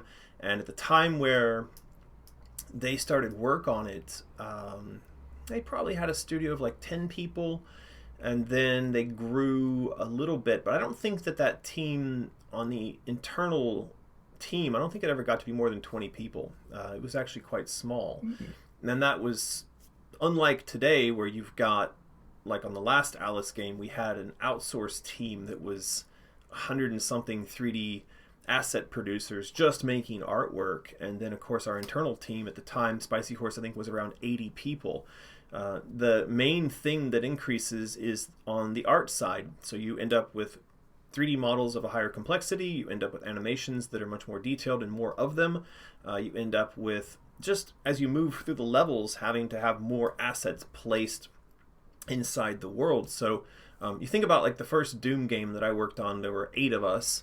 And then by the time we got to Alice, there were probably about 20 people working on Alice. That was, say 4 or 5 years later. And then you fast forward to the last Alice Madness Returns, we probably had a team of 80 plus another 150 or something people, 200 people. So, I mean, you were looking at, approaching 250, 300 people working on the last Alice game. And it just grows. We have another super chat. Yep. Connor Carbon. Thank you. Update on the EA acquisition Alice rights. Yeah, so Connor, we did a overview on this at the start of the stream, just by way of talking about where we are in terms of building the presentation. Currently, the presentation itself is at kind of like a 90% done state, and it is in the hands of 2 separate parties now. It's RJ Berg, who was my writing partner on the first 2 Alice games. He and I have been talking about how we're going to present the narrative for the new game, and so he's now taking a stab at shaping the text and especially the narrative presentation contained within the PPT. The other part of this is that Alex, the guy who does like our illustrations, design layout stuff for Out of the Woods and for Mysterious Products, he is doing a pass on that document to essentially turn it into something that looks like a document that would have come out of the Asylum, maybe in Alice's like check-in or admission papers. So the 2 of them together, I expect RJ is going to finish his work this week or early next week, and then Alex is now working on the collector card for our patrons. It's going to be something like that. He's working on that card right now, but as soon as he's finished with that, which should be in a week. Very soon, within the week, you'd imagine. Yeah, then he's going to get to work on the PPT artwork and layout. I have to go off for Pirate Jam in like 2 weeks. I think I leave on the 25th of March, and then I'm back to Shanghai on like the 15th of April. So I expect that we're going to have a finished presentation in hand by the 15th of April, at which point we will then send that to EA. Though I was discussing with Martin, was it yesterday? The idea that we might actually send it to one of the major financier/publishing companies who shall remain unnamed, though we have mentioned them in the past. But because I have a lot of friends over there, and they're in a position to just basically snap their fingers and pay for the whole thing to get made, what I was thinking was we would put it in front of them in a sort of unofficial way to get feedback as to whether or not in that format they thought it was something that they would finance. But to be clear, we're not asking them at that point to say yes or no. But then if they come back and they say, look, it looks great, but we want you to change this, this, and this, and it would make it easier for us to say yes, then we'll incorporate that feedback. And then that would be the final version. Come here. Yeah, you can say hi. I heard you out there. That would be the final version of the presentation, and then we would send that to EA. And then, I don't know, Martin and I were also talking about this. It could take them 6 months to say yes. I imagine if they're going to say no, they would do it quite quickly. But if they're going to say yes, it could be a very slow process, because to get to a no only takes one person. It's just like literally just one person along the chain just goes nah, and then they all go nah, because it's easier to not be the guy who's standing up for something than it is to be the guy who knocks something down.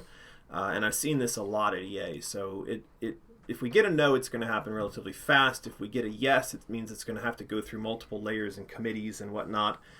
And then eventually we would get a yes. But yeah, it's hard to say how long it's going to take.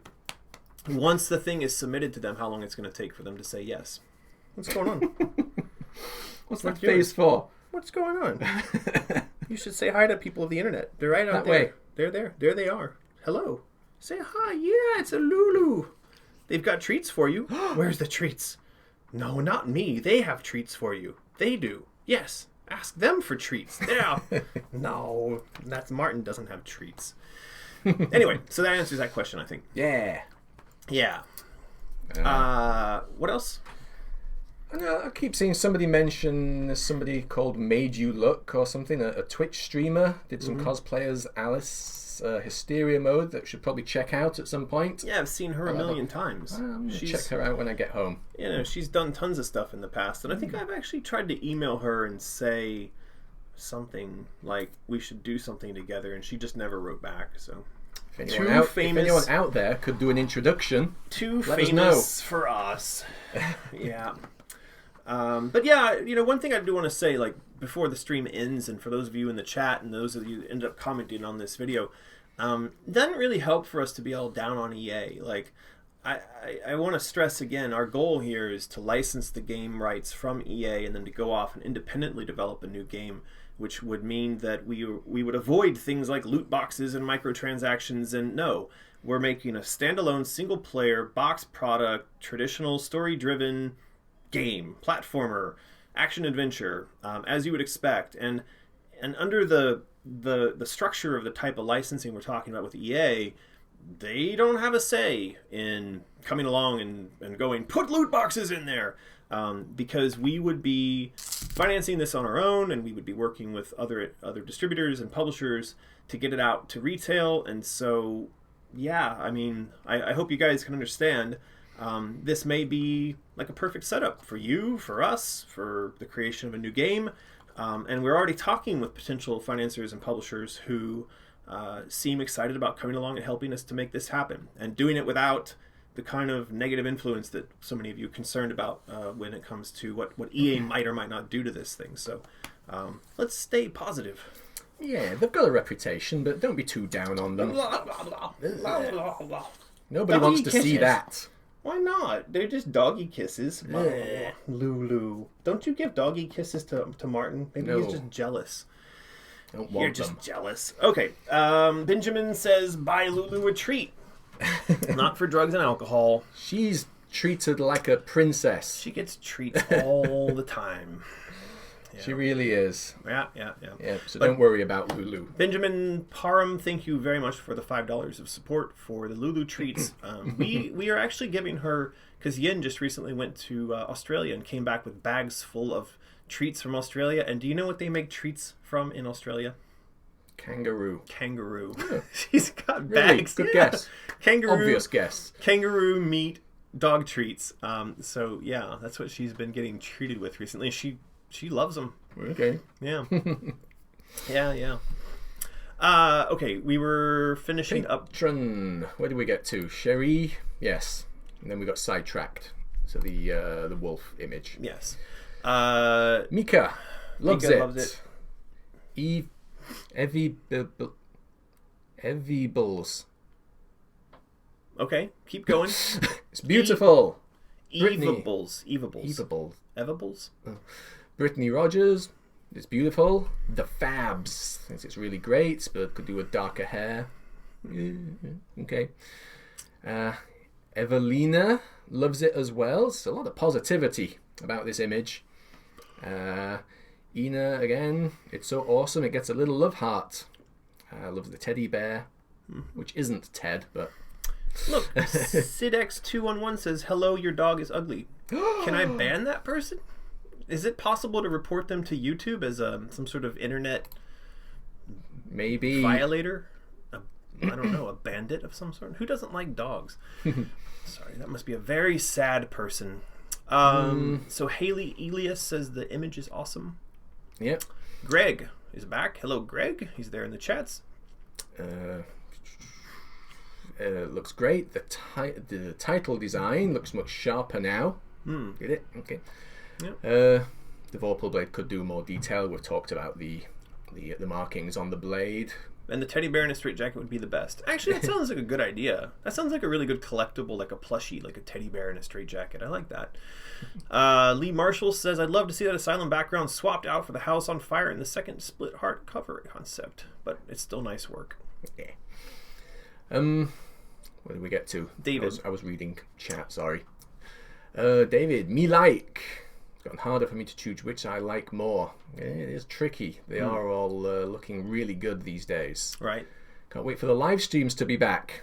We're back.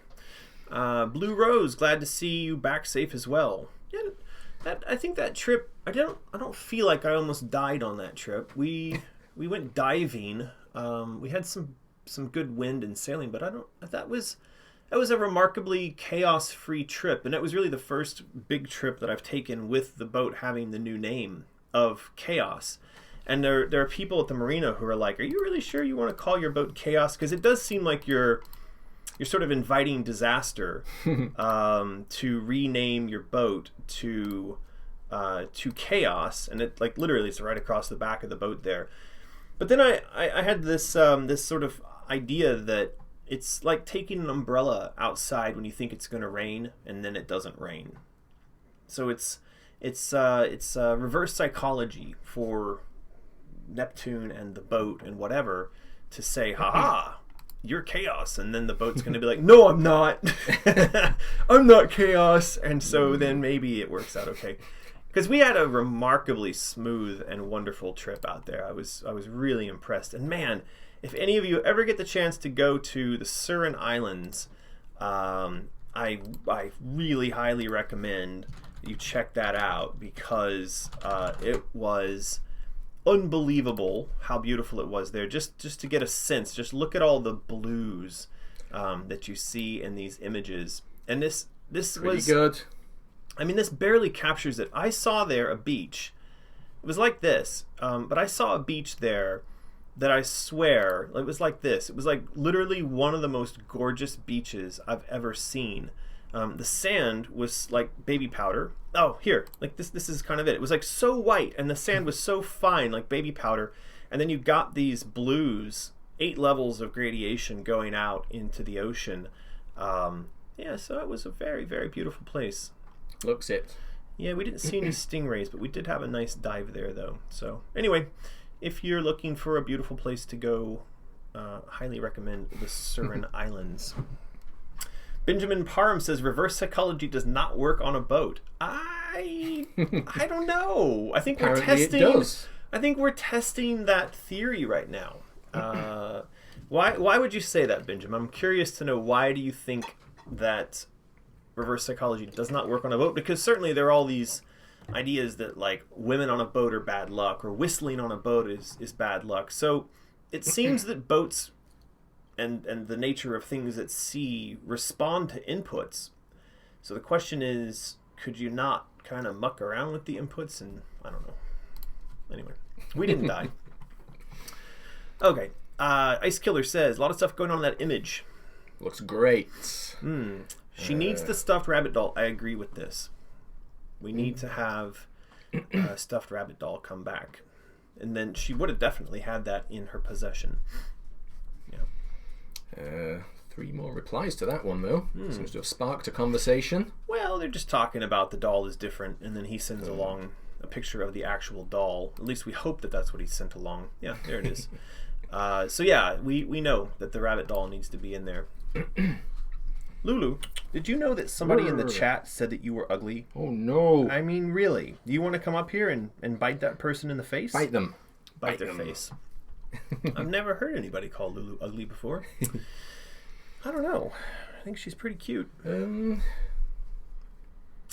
I prefer when she have arc hair. What's arc hair? Dark. Oh, I thought that was like something that Noah and his family, like, they cut their hair short when the flood was coming. I don't know. Yeah. And Alice is left-handed. Well, maybe, there we go maybe again. Not. There Who knows? we go again. Yeah. Yeah. Bite my finger. Yeah, so Ina says, is whistling on a boat is bad luck? Yes. Women on a boat are bad luck, apparently, unless they are naked. You can go look these things up via Google. An actual thing? Yep. And that's why the bowsprit, the women that are carved into the fronts of the boats, that's the only woman on the boat, but they're topless. Naked women are okay. Women with clothes on are bad luck. It could be wooden women are okay. Well, wooden women are okay too, I suppose. But yeah, so Benjamin says, good luck. The boat that he owned did exactly as it pleased, when it pleased, no matter how much money was thrown at it. Just goes to show a boat is a hole in the water into which we throw money. Yeah, I don't know. I'm a big fan of the concept of preventative maintenance and of sort of keeping your house in order on the boat. There's this idea that you sort of store up points in a little black box for everything you do. Hey, don't start going crazy and kick over our setup here. No, just calm down. Just calm down. Look, you have people saying that you're not cute. Why don't you prove them wrong about that? Anyway, so I'm a big fan of the storing up boat points in the black box theory, and that is that you just constantly keep an eye on everything, and you keep it all fixed and running well, and it'll take care of you. Yeah, good. Yeah, is that all the comments? I think that's about it. We did a lot of Patreon. I think that's about it. Let's leave Patreon there. Yeah, no, I think we're done because we'd already covered all these comments from before when I'd left. Yeah. So that's really it. So if you want, we could do one more contest and then we call it a day. Oh, not yet. Got a super chat. Canadian dollars. Might you ever revisit Otherlands? Do more shorts, art. It was a cool concept. An episodic game would be awesome. Yeah, I think that'd be fun. I'd be happy to go back to Otherlands. We just have to pick our battles because right now we're going to go back and license, the franchise. And hey, don't be kicking the table over. We're going to go back and try to license the franchise for one particular project. And if we go back and we start mixing it up with lots of other ideas, that's likely to cause confusion, and then that'll lead to them just saying no. So we're going to keep it straight, simple. There's this thing, it's Alice Asylums. Again, it's a standalone, no loot boxes, linear, narrative-driven game, and hopefully they will say yes to that. Yeah. Chika Otaku 3 keeps saying the same thing, so let's just say hi. Okay. Hi. Big fan of Alice. They're from Bolivia. Alice came from a long way away to get to Bolivia. So. Awesome. Well, thank you. Thank you, Chika Otaku 3. 3. And then Nerdy Pickle says, This is a somewhat off-topic discussion or question. Any advice or insight into someone being interested in game developing? Yes, I've said this before in previous live streams. Best thing you can do, stop watching this live stream right now. Go to the YouTube search bar, punch in something like learn how to make games, and then you're going to be told by lots and lots of different people and lots of different videos that you should download whatever free version of the Unity engine or Unreal Engine, or there's a ton of game engines out there that are free, and just start making. That's it. Just start making stuff. Stop watching us on a live stream. Stop watching Rick and Morty. Stop having a life outside of teaching yourself how to make games. It just is a matter of sitting down, put your fingers to the keyboard, and get an engine and start making stuff. That is the best way to go about answering that question. Yeah. Yeah. All right, so shall we do a competition? Then we'll wrap up. Yep. Guardian Waldo says, I'm sad the keys are sold out already. Actually, the keys have never been made. Those are there for me to be able to judge interest in the keys. And so we need to get the keys made, and then we can start selling the keys. All right? What are you giving away? Let's do another Omega. Okay, so we're going to go to accessories. And we're going to look at the Omega necklace. Okay, so you're going to give away one more Omega necklace. Silas Little loves their Omega necklace. Woohoo! All right. Where's the contest jigger? Here we go. Roll it. Roll it. Little Star Seeker. Hasn't that person won something before? Did you win before? I feel like that person won something. Anyway. If you didn't, send your name, address, email, telephone number, etc. to American. There you go. On PMing on YouTube. Yep. Email address, mailing address, phone number, and and all that kind of good stuff. And then we will send you an Omega necklace. So that is it for today. Last thing is, you want to help spread the word, support Alice 3. You can go to my website, AmericanMcGee.com. There is a list of the 4 things you can do in order to help us continue doing what we're doing. One is to sign the mailing list. We now have over, I think it's 32,000 people who've signed up for the mailing list. It grows a little bit every day, but we still need to grow faster. So be sure to get the word out there. Put it on your Twitter, put it on your Instagram, put it on your Facebook that we need more people signing up for the mailing list. 2, follow us on social media, YouTube, Twitter, Facebook, all that kind of good stuff. Hit like on this video, hit subscribe, hit the little bell icon, do the thing. Go over to Patreon, patreon.com/AmericanMcGee. You can then sign up to support us on a monthly basis. And if you do that, there's all kinds of fun rewards and prizes. And right now we're working towards a 1,000 user goal, at which point we will send out a patch. Embroidered collection. patches. Exactly. 10 patches. And last but not least, you can go over to mysterious.com. It's mysterious.americanmedia.com, and you can purchase things like Inmate t-shirts and Vorpal wallets and Vorpal umbrellas and all that kind of good stuff. And the proceeds from those sales go to support Martin and I eating and buying kangaroo dog treats for Lulu. That's about it. Out of the Woods stuff is still available on BackerKit. If we go to, I suppose the easiest way to get to BackerKit is you can go through the Kickstarter. You mean this thing, outofthewoods.backerkit.com? Yeah. Just punch Out of the Woods into Google. I'm pretty sure it shows up. Yeah. So yeah, go there. Pre-order a bunch of stuff. Eddie says, do you have your Alice pocket watch? I don't know about that. I do have some sort of little funny Alice pocket watch from the first Alice game. But I'm not quite sure where it is. It's hiding in a box around the house somewhere. So yes, there were pocket watches made for the release of the first Alice game. They were like about that big, and they're pretty kind of low quality. They fell apart really easily. But anyway... those got made, and then I have 1 or 2 of them, and there you go. Okay. That answers your question. Thank you for the super chat, Eddie. I think that's about it. One last shout out to our Freaky Fandoms sponsors. Check out their podcast. The link is in the description below. You supporting them means they can support us, so that is one roundabout way that you can actually lend your support to us is by supporting them. They support us, and then we make cool stuff that you like. That's about it. It is about it. Okay. Yeah, we did. I was a bit worried that we didn't have much to be going on with, but we made it for 2 hours again. There you go. Yeah. We will come back to you this time roundabouts next week, and I hope that at that time we will have more artwork to share and all kinds of other goodies related to the other projects that we're working on. And yeah, once this video is up for watching on YouTube, if you mentioned anything that we didn't quite catch in the chat, you can put it in the comments there. We'll read it. So be sure to say hi, ask questions, say stuff. We read it. Yep.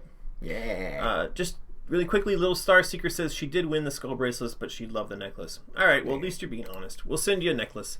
Do the thing, the address and the phone number and yada yada, and we'll get that sent out to you.